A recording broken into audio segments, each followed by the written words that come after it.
Hello दोस्तों, कैसे हैं आप सभी लोग। आशा करता हूँ कि आप सभी लोग अच्छे होंगे। और बहुत दिनों बाद जो है कुछ प्रॉब्लम की वजह से वीडियो नहीं आ रहा था आप लोगों के पास। आज जो है जो हम लोग फर्स्ट चैप्टर शुरू किए थे, फर्स्ट चैप्टर के बाद वाले जो पार्ट है उसको कवर करेंगे।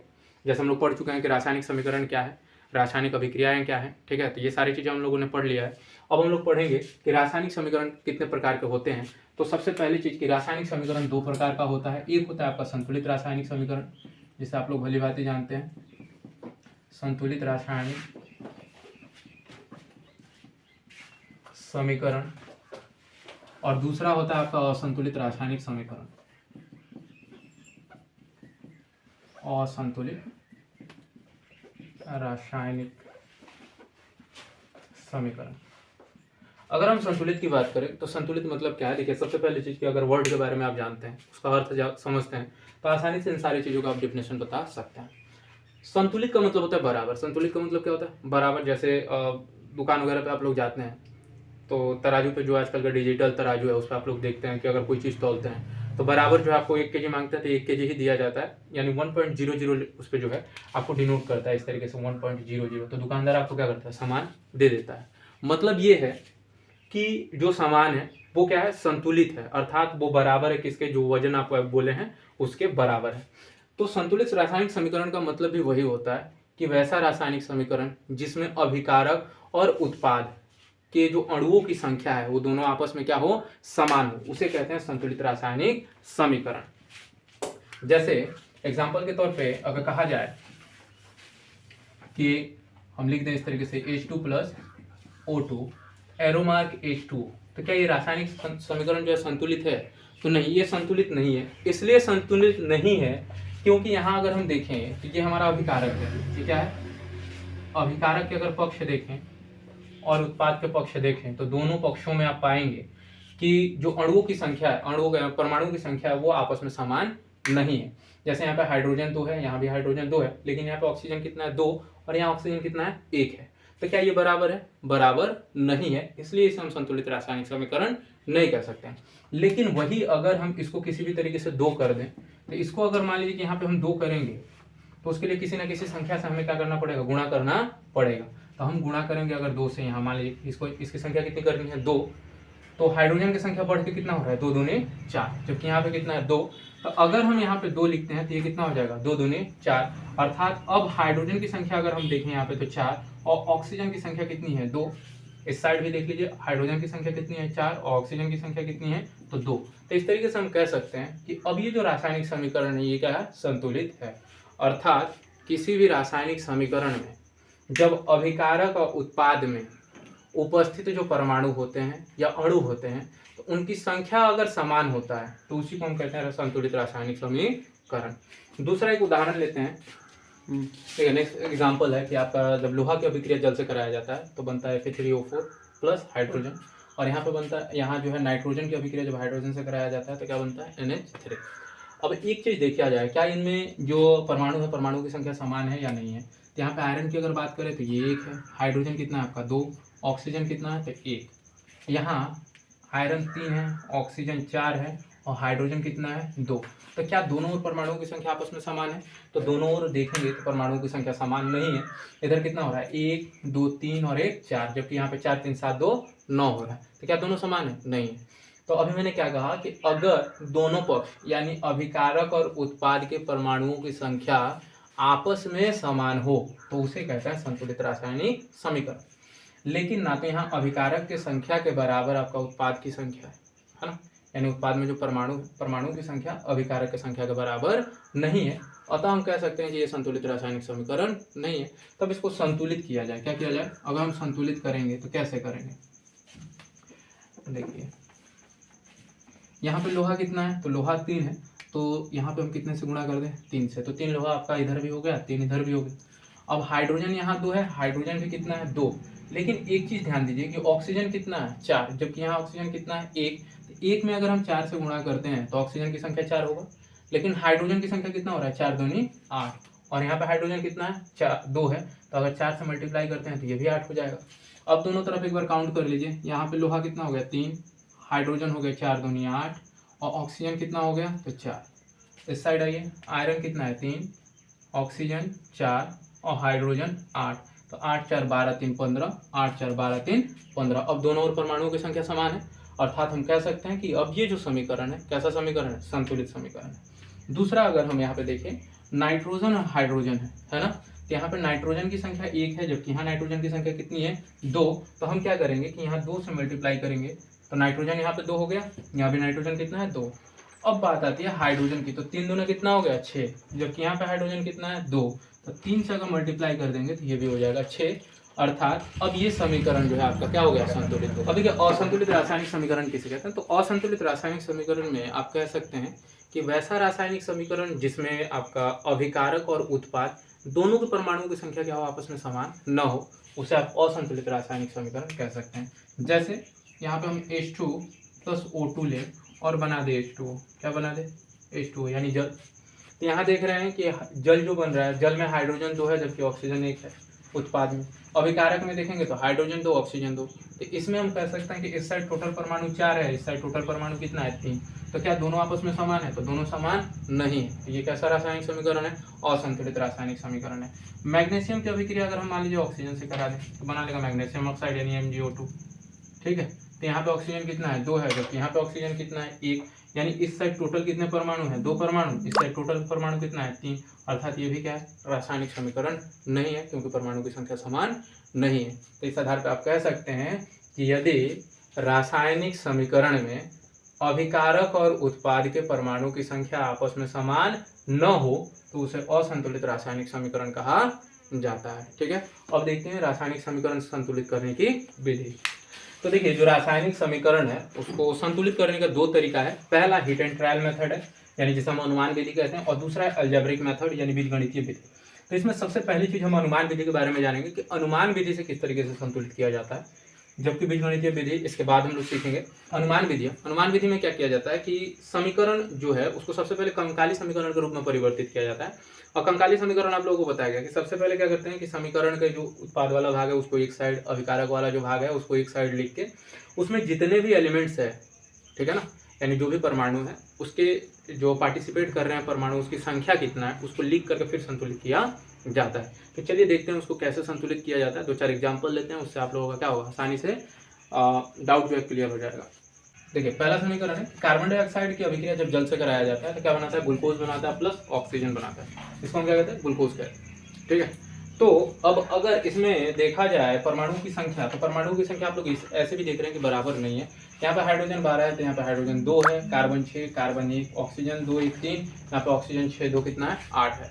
तो मतलब इसको जब हमें संतुलित करना है तो हम क्या करेंगे कि इसके जो अभिकारक वाला भाग है उसको एक साइड और उत्पाद वाला भाग एक साइड हम सबसे पहले लिखेंगे। तो इसको दाएं बाएं कर लेते हैं हम सबसे पहले। ये हमारा कौन सा पार्ट है, तो LHS है और ये RHS है। या फिर हम ऐसे भी लिख सकते हैं कि इसको अभिकारक लिख लेते हैं, क्या लिख लेते हैं अभिकारक, और इधर वाले को क्या लिख लें उत्पाद, ठीक है। अब जो अभिकारक है तो अभिकारक में कौन कौन से तत्व हैं, तो कार्बन है, ऑक्सीजन है, हाइड्रोजन है और ऑक्सीजन है। तो कार्बन, ऑक्सीजन, हाइड्रोजन और फिर क्या है ऑक्सीजन। दूसरे साइड भी अगर देखें कौन कौन से तत्व हैं तो क्या है, कार्बन है, हाइड्रोजन है, ऑक्सीजन है और फिर क्या है आपका ऑक्सीजन है। अब कितने परमाणु हैं जो कि पार्टिसिपेट कर रहे हैं वो भी देखिए आप। यहाँ पर कार्बन कितना है 1 है, ऑक्सीजन कितना है उसके बाद तो 2, फिर हाइड्रोजन कितना है तो 2, ऑक्सीजन फिर कितना है 1 है। यहाँ कार्बन कितना है तो 6, हाइड्रोजन 12, ऑक्सीजन 6, फिर ऑक्सीजन कितना है 2। अब इसको अगर संतुलित करना है हमें तो हम क्या करेंगे, सबसे पहले प्रत्येक परमाणु की संख्या को क्या करेंगे, बराबर करेंगे। तो यहाँ पे कार्बन जो परमाणु है उसकी संख्या कितनी है 1 है, जबकि यहाँ पे कितना है 6। मतलब हम इस साइड जो कार्बन उपस्थित है उसमें किससे मल्टीप्लाई करेंगे 6 से। तो देखिए यहाँ 6 से मल्टीप्लाई अगर करते हैं तो ये कितना होगा 6, ठीक है। अब जिस कार्बन में हमने 6 से गुणा किया उसके साथ क्या कोई अन्य परमाणु भी जुड़ा हुआ है, तो बिल्कुल जुड़ा हुआ है, ऑक्सीजन जुड़ा हुआ है, जहाँ पे ऑक्सीजन की संख्या कितनी है 2 है, ये वाला जुड़ा हुआ है। तो इसके साथ भी हम किससे मल्टीप्लाई करेंगे 6 से मल्टीप्लाई करेंगे। तो 6 दूनी कितना होगा 12, यानी ये वाला जो है इसके सामने हम बॉक्स बना देते हैं और इसमें हमने किससे मल्टीप्लाई किया है 6 से। अब देखा जाए अगर तो यहाँ पे 6 2 कितना है 8 ऑक्सीजन है, जबकि यहाँ पे ऑक्सीजन आपका 12 है, कितना हुआ 13, ठीक है। लेकिन कार्बन की संख्या जो है बराबर है, कार्बन की संख्या क्या है बराबर। अब आपके हाइड्रोजन की संख्या किसकी, हाइड्रोजन, तो हाइड्रोजन की संख्या यहाँ कितना है 12, जबकि यहाँ पे आपका हाइड्रोजन की संख्या कितने हैं तो 2 है, तो हम हाइड्रोजन की संख्या 12 करने के लिए 2 में किससे मल्टीप्लाई कर लेते हैं, 6 से। तो 6 दूनी कितना होगा, 12, यानी हमने यहाँ किससे मल्टीप्लाई किया, 6 से। तो अगर यहाँ हमने 6 से मल्टीप्लाई किया है तो इस हाइड्रोजन के साथ ऑक्सीजन भी तो जुड़ा हुआ है, अर्थात इस ऑक्सीजन में भी आपका किससे मल्टीप्लाई होगा, 6 से। तो इसमें भी आप 6 से मल्टीप्लाई कीजिए तो कितना होगा, 6। अब टोटल ऑक्सीजन आप देखिए कि दूसरी साइड कितना हो रहा है, तो 12 और 6 टोटल ऑक्सीजन कितना हो रहा है, 18। जबकि यहाँ अगर हम देखें तो आपका एक जगह 6 ऑक्सीजन है और एक जगह आपका कितना ऑक्सीजन है, 2। अब यहाँ पे आपको थोड़ा सा दिमाग लगाना है कि हम किस वाले ऑक्सीजन में किस संख्या से गुणा करें ताकि टोटल ऑक्सीजन कितना हो जाए, 18 हो जाए। अगर मान लीजिए कि हम इस ऑक्सीजन में गुणा करें, मान लीजिए कि 18 करना है हमें, तो 18 करना है तो इस ऑक्सीजन में किससे मल्टीप्लाई करें, अब मान लीजिए कि 3 से करते हैं, किससे करते हैं, 3 से, तो हो जाएगा 18। लेकिन 18 तो कितना होगा, 20। लेकिन एक चीज ध्यान दीजिए कि ये ऑक्सीजन किसके साथ जुड़ा हुआ है, तो ये ऑक्सीजन कार्बन और हाइड्रोजन दोनों के साथ जुड़ा हुआ है। अर्थात अगर हम इस वाले ऑक्सीजन में 3 से मल्टीप्लाई करते हैं तो साथ साथ इस वाले कार्बन और इस वाले हाइड्रोजन में भी 3 से मल्टीप्लाई होगा। अर्थात हम क्या करेंगे, इस वाले ऑक्सीजन के साथ मल्टीप्लाई ना करके जो ऑक्सीजन सिंगल है यानी अकेला है उसके साथ हम करेंगे मल्टीप्लाई। तो अब एक चीज बताइए कि ये वाला ऑक्सीजन 2 है, जबकि हमें टोटल ऑक्सीजन कितना चाहिए, 12 6 18। तो यहाँ पे तो ऑक्सीजन 6 है ना, 6 है, अर्थात हमें 12 ऑक्सीजन और चाहिए तभी तो 18 होगा। तो इसमें हम क्या करेंगे, 6 से मल्टीप्लाई करेंगे, तो 6 दूना कितना होगा, 12। अब इन दोनों को जोड़िए तो 12 6 कितना होगा, 18। 12 हाइड्रोजन 6 ऑक्सीजन, ठीक है। तो यहाँ पे हमने किससे मल्टीप्लाई किया, 6 से, तो यहाँ पे हम लिखेंगे 6। तो अब जरा देखिए कि क्या परमाणुओं की संख्या आपस में समान हुआ, तो कार्बन 6, कार्बन 6, हाइड्रोजन आपका कितना है, 12, यहाँ पे हाइड्रोजन आपका 12, ऑक्सीजन 12 6 18, ऑक्सीजन 12 6 कितना हुआ, 18। तो इस तरीके से जो है आपका ये समीकरण क्या हुआ, संतुलित हुआ। चलिए दूसरा नंबर उदाहरण देखते हैं ताकि आपका डाउट जो है और अच्छे तरीके से क्लियर हो सके। देखिए, जब सिलिका टेट्राक्लोराइड की अभिक्रिया जल से कराया जाता है तो बनता है आपका सिलिक एसिड प्लस हाइड्रोक्लोरिक एसिड, ठीक है। तो यहाँ पे अगर हम बात करें सिलिका टेट्राक्लोराइड, तो देखिए सबसे पहली एक चीज है कि ये सिलिका टेट्राक्लोराइड है, सिलिक एसिड है, ये हाइड्रोक्लोरिक एसिड है, यहाँ तक तो सही है। लेकिन इस समीकरण को संतुलित किया जाए तो कैसे किया जाए, तो उसके लिए आप लोगों को क्या करना है कि जितने भी इसमें एलिमेंट्स हैं यानी जितने भी तत्व हैं और उनके जो तत्व कहिए या फिर परमाणु कहिए, ठीक है, जो भी परमाणु है, परमाणुओं की जो संख्या है उसको सबको हम कैटेगरी वाइज क्या करेंगे, अलग अलग लिखेंगे। सबसे पहले क्या काम है हमारा, अलग अलग लिखना। किसको, तो परमाणुओं को, उनके जो परमाणु है, परमाणु को हम क्या करेंगे, अलग अलग सबसे पहले लिखेंगे। ये हमारा क्या है, अभिकारक है, क्या है, अभिकारक। और यहाँ पे ये उत्पाद है, ठीक है। तो अभिकारक और उत्पाद में जितने भी परमाणु हैं तो परमाणुओं की जो संख्या है वो कितनी है, किस हिसाब से भाग ले रहा है, तो उसको लिखेंगे। तो सबसे पहले यहाँ पे अगर सिलिका देखें तो सिलिका यहाँ पे कितना है, 1 है। क्लोरीन कितना है, तो 4 है। और हाइड्रोजन कितना है, तो 2। ऑक्सीजन कितना है आपका, तो ऑक्सीजन है आपका 1, ठीक है। अब अगर वही उत्पाद में देख लें तो उत्पाद में भी सिलिका कितना है, तो 1 है। उसके बाद आपका दूसरा नंबर का हम क्लोरीन देखें तो क्लोरीन कितना है, 1 है। हाइड्रोजन कितना है यहाँ पे, तो हाइड्रोजन आपका 4 है। फिर ऑक्सीजन कितना है, तो ऑक्सीजन भी 4 है। और फिर हाइड्रोजन जो है वो कितना है, 1 है, ठीक है। देखिए यहाँ पे एक चीज ध्यान दीजिए आप कि जो ये हाइड्रोजन 4 है, ये किसके साथ है, तो सिलिक एसिड वाला जो ये हाइड्रोजन है वो है। यहाँ पे हाइड्रोजन की संख्या कितनी है, 4। सिलिका की संख्या कितनी है, तो 1। ऑक्सीजन की संख्या कितनी है, 4। फिर यहाँ हाइड्रोजन की संख्या देखें अगर तो 1, और क्लोरीन की संख्या कितनी है, 1। और नहीं तो आप चाहे तो इसको इस तरीके से भी लिख सकते हैं कि पहले जो है उसी को लिख लीजिए कि पहले हाइड्रोजन है तो हाइड्रोजन कितना है, 4। सिलिका कितना है, 1। और ऑक्सीजन कितना है, 4। तो ये आपका हो गया सिलिक एसिड में जितने भी तत्व हैं सबको हमने लिख लिया और उनकी जो संख्या है वो भी लिख लिए। और यहाँ पे क्या है, हाइड्रोजन है तो हाइड्रोजन 1 और क्लोरीन कितना है, 1। अब यहाँ पे सिलिका कितना है, 1 है। तो सिलिका यहाँ भी 1 है, यहाँ भी 1 है। आप देख रहे हैं कि सिलिका की संख्या क्या है, समान है। लेकिन एक चीज ध्यान दीजिए आप कि यहाँ पे क्लोरीन कितना है, 4 है। और यहाँ पे क्लोरीन कितना है, 1 है, ठीक है। तो सबसे पहले हम किसकी संख्या बराबर कर ले, क्लोरीन की। तो क्लोरीन की संख्या अगर हम बराबर करते हैं तो इस साइड कितना है, 4 दिख रहा है आपका, क्लोरीन कितना है, 4। तो इस 4 से हम क्लोरीन में मल्टीप्लाई अगर करते हैं ये तो 4 हो जाएगा। लेकिन क्लोरीन के साथ और भी एक तत्व है जो आपका क्या है, हाइड्रोजन, यानी हाइड्रोजन में भी किससे गुणा होगा, 4 से। तो यहाँ ये जो 4 से आप मल्टीप्लाई कर रहे हैं तो ध्यान देना ये है कि जो ये हाइड्रोजन है क्लोरीन के साथ जुड़ा उसकी संख्या कितनी है, तो 1 है। यानी 1 वाले हाइड्रोजन से ही हम 4 का मल्टीप्लाई करेंगे। ये नहीं कि इस यहाँ पे जो हाइड्रोजन 4 दिख रहा है उसके साथ मल्टीप्लाई कर देंगे, ठीक है। तो ये दोनों 4 से मल्टीप्लाई हुआ तो यहाँ ये कितना होगा 4 हो जाएगा, ठीक। अब एक चीज बताइए कि यहाँ पे क्लोरीन की संख्या 4, क्लोरीन की संख्या 4 बराबर हो चुका, सिलिकॉन की संख्या 1, सिलिकॉन की संख्या 1, लेकिन यहाँ हाइड्रोजन कितना है 2 है और यहाँ हाइड्रोजन कितना है 4। तो आपको करना क्या है कि हाइड्रोजन की संख्या बराबर करना है। क्या बराबर करना है? हाइड्रोजन की संख्या। तो ध्यान देना है, इधर भी हाइड्रोजन कितना है 4 और 4 8, यहाँ हाइड्रोजन कितना है तो 2 है, तो 2 हाइड्रोजन है, जबकि इस साइड हाइड्रोजन कितना है 4 ये रहा और ये 4, टोटल है आपका 8। यानी 2 में अगर हम 4 से मल्टीप्लाई करते हैं तो ये भी कितना हो जाएगा 8 हो जाएगा। कितना होगा 8। या अर्थात हम क्या करेंगे कि हाइड्रोजन में 4 से मल्टीप्लाई कर रहे हैं तो हाइड्रोजन के साथ एक और दिख रहा है आपका तत्व, तो क्या है ऑक्सीजन, यानी ऑक्सीजन में भी किससे मल्टीप्लाई होगा 4 से, तो ये भी होगा 4। तो इन दोनों के साथ अगर 4 से मल्टीप्लाई करते हैं तो 8 और हाइड्रोजन हो गया और 4 क्या हो गया आपका ऑक्सीजन। और इधर आप देखें तो इधर भी आपका क्या है 4 ऑक्सीजन, देखिए सिलिका 1, सिलिका कितना है 1 है, क्लोरीन 4, क्लोरीन भी आपका कितना है 4 है। उसके बाद हाइड्रोजन कितना है आपका 8 है, यहाँ पे हाइड्रोजन कितना है 4 और 4 8 है। ऑक्सीजन कितना है 4, ऑक्सीजन कितना है यहाँ पे 4। अर्थात इस तरीके से करके हम क्या कर सकते हैं समीकरण को संतुलित कर सकते हैं। एक और उदाहरण देखते हैं, ठीक है। देखिए आयरन 3 सल्फेट की अभिक्रिया जब पोटेशियम हाइड्रोक्साइड से कराया जाता है तो क्या बनता है पोटेशियम सल्फेट और प्लस आयरन 3 हाइड्रोक्साइड बनता है आपका, ठीक है। तो इसको अब संतुलित करना है, तो संतुलित करने के लिए सबसे पहले चीज कि आप ये ध्यान दीजिए कि यहाँ पे आयरन कितना है 2 है, जबकि यहाँ आयरन कितना है तो आपका 1 है, और सल्फर कितना है यहाँ पे 3, और ऑक्सीजन कितना हो जाएगा 3 चौके 12, जबकि यहाँ पे ऑक्सीजन आपका कितना है 3 है और हाइड्रोजन कितना है 3। तो एक काम कीजिए कि यहाँ पे आपका आयरन 2 है, तो हम एक काम करते हैं कि आयरन को सबसे पहले संतुलित करते हैं। तो यहाँ से ये जो 2 है 2 उठा के हम यहाँ पे मल्टीप्लाई करेंगे तो अब कितना हो जाएगा आपका आयरन 2। लेकिन एक चीज ध्यान दीजिए कि ऑक्सीजन कितना हुआ 2 और 2 दिया कितना हो गया 6, क्योंकि ये ऑक्सीजन का 3 से भी मल्टीप्लाई होगा और इस हाइड्रोजन का भी 3 से मल्टीप्लाई होगा, तो कितना होगा 3 ऑक्सीजन, यानी 3 दूनी 6 ऑक्सीजन हो गया यहाँ पे आपका, और हाइड्रोजन कितना हो गया 3 दूनी 6। अब पोटेशियम की अगर हम बात करें तो यहाँ पे देखिए कितना है 3 चौके 12 और 3 सल्फर है आपका, ठीक है। सल्फर कितना है यहाँ पे 3 और ऑक्सीजन कितना है 12, जबकि यहाँ पे आपका सल्फर कितना है तो 1 है। तो सबसे पहले हम किसको बराबर करेंगे सल्फर को, तो सल्फर यहाँ पे 1 और यहाँ पे 3, तो यहाँ किससे मल्टीप्लाई कीजिए 3 से। तो अब पोटेशियम देखिए कितना हो गया 3 दूनी 6, सल्फर आपका बराबर हो गया 3, यहाँ भी 3 है, इससे मल्टीप्लाई अगर करते हैं तो सल्फर कितना होगा 3, तो 3 3 बराबर।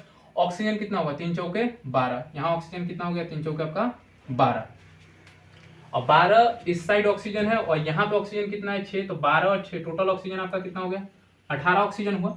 यहाँ पे आपका ऑक्सीजन कितना है तो 12 ऑक्सीजन है। अब आपको चाहिए कितना ऑक्सीजन 6, तो 6 ऑक्सीजन चाहिए। तो देखिए यहाँ पोटेशियम कितना है 3 दूनी 6, जबकि यहाँ पे पोटेशियम कितना है तो आपका 1 है, तो 6 से मल्टीप्लाई कीजिएगा तो 6 पोटेशियम हो गया और 6 ऑक्सीजन हो गया, फिर आपका 6 हाइड्रोजन भी हो गया। अब टोटल एक बार परमाणु गिनती कर लीजिए, तो लोहा यहाँ पे 2 है, यहाँ भी लोहा आपका कितना है 2, सल्फर कितना है तो सल्फर आपका 3 है, यहाँ सल्फर कितना होगा 3 से अगर मल्टीप्लाई कीजिएगा सल्फर में तो सल्फर भी आपका 3 हो जाएगा। ऑक्सीजन कितना होगा तो 3 चौके 12 और 12 और 6 18, ऑक्सीजन 3 चौके 12 और 3 दूनी कितना होगा 6, यानी 12 6 कितना होगा टोटल 18। पोटेशियम कितना है 6, 3 दूनी 6, हाइड्रोजन कितना है 6 है, तो यहाँ भी आपका हाइड्रोजन देखिए 3 में 1 से गुणा होगा 3 और 3 दूनी 6, यानी पहला वाला समीकरण जो आपका संतुलित हो चुका है। दूसरा समीकरण की अगर हम बात करें तो ये हमारा बेंजोइक एसिड है। क्या है बेंजोइक एसिड। बेंजोइक एसिड की अभिक्रिया जब ऑक्सीजन से कराया जाता है तो कार्बन डाइऑक्साइड प्लस क्या बनता है जल बनता है। तो इसमें सबसे पहली चीज कि आप देखिए जो पहला आपका परमाणु है उसमें जो संख्या दिया गया है वो आपका विषम संख्या। क्या है विषम संख्या। तो जब भी विषम संख्या दिया हो तो उसको सबसे लास्ट में संतुलित किया जाता है। तो यहाँ दूसरी संख्या क्या आपका हाइड्रोजन है, तो हाइड्रोजन की संख्या कितनी है 6। तो एक काम कीजिए यहाँ पे हाइड्रोजन 6 है और यहाँ पे हाइड्रोजन कितना है 2 है, तो इस हाइड्रोजन की संख्या से आप यहाँ पे मल्टीप्लाई कीजिए। क्या कीजिएगा मल्टीप्लाई कीजिएगा, तो 6 से अगर यहाँ पे मल्टीप्लाई करते हैं तो 6 दूनी हाइड्रोजन कितना होगा आपका 12 और ऑक्सीजन कितना हो जाएगा 6 हो जाएगा, ठीक। अब दूसरी चीज कि यहाँ हाइड्रोजन आपका कितना हो गया 6, यहाँ हाइड्रोजन कितना होगा 12, अब कार्बन की संख्या कितना है तो आपका कार्बन यहाँ पे 1 है, जबकि यहाँ पे कार्बन कितना है 7। ऑक्सीजन कितना हो गया 6 और 2 8 ऑक्सीजन हो रहा है, लेकिन यहाँ पे ऑक्सीजन कितना हो रहा है 4 हो रहा है। तो आपको बराबर करना है कार्बन भी बराबर करना है, हाइड्रोजन भी बराबर करना है, ऑक्सीजन भी बराबर करना है। तो एक काम कीजिए कि यहाँ 2 से मल्टीप्लाई करते हैं, किससे? 2 से। तो 7 दूनी कितना होगा? 14 और 6 दूनी 12। हाइड्रोजन बराबर हो गया, हाइड्रोजन यहाँ भी 12, यहाँ भी हाइड्रोजन आपका कितना हो गया? 12, यानी हाइड्रोजन की संख्या अब आपका बराबर हो चुका है। अब कार्बन की संख्या यहाँ पे आपकी 14 है, जबकि यहाँ पे कार्बन की संख्या कितनी है? तो 1 है। तो किससे मल्टीप्लाई कर लीजिए? 14 से। तो कार्बन आपका 14 हो गया, यहाँ भी कार्बन आपका 14। ऑक्सीजन कितना है? 14 दूनी 28, 28 और 6 34, और यहाँ पे आपका कितना हो गया? 2 दूनी 4, 4 हो गया। मतलब और कितना चाहिए आपको? 15 चाहिए। यहाँ किससे 15 सॉरी 30 चाहिए। तो 30 चाहिए, तो यहाँ पे तो आपका पहले से ही 2 पड़ा हुआ है, तो 15 दूनी कितना होगा? 30। ये आपका 30 ऑक्सीजन, और यहाँ पे 2 दूनी 4 ऑक्सीजन, तो 30 4 कितना हो गया? 34। कार्बन कितना है? 7 दूनी 14, यहाँ पे कार्बन कितना हो गया? 14। ऑक्सीजन की अगर हम बात करें तो 4 और 30 34, यहाँ पे कितना हो गया? 14 दूनी 28, 28 6 34। हाइड्रोजन 6 दूनी 12, हाइड्रोजन 6 दूनी 12। ये दोनों जो है आपका होमवर्क रहेगा। आप लोग इन दोनों को संतुलित करके कमेंट बॉक्स में जो है कमेंट कर सकते हैं। वीडियो पसंद आया तो वीडियो को लाइक करें, चैनल को सब्सक्राइब करें। धन्यवाद।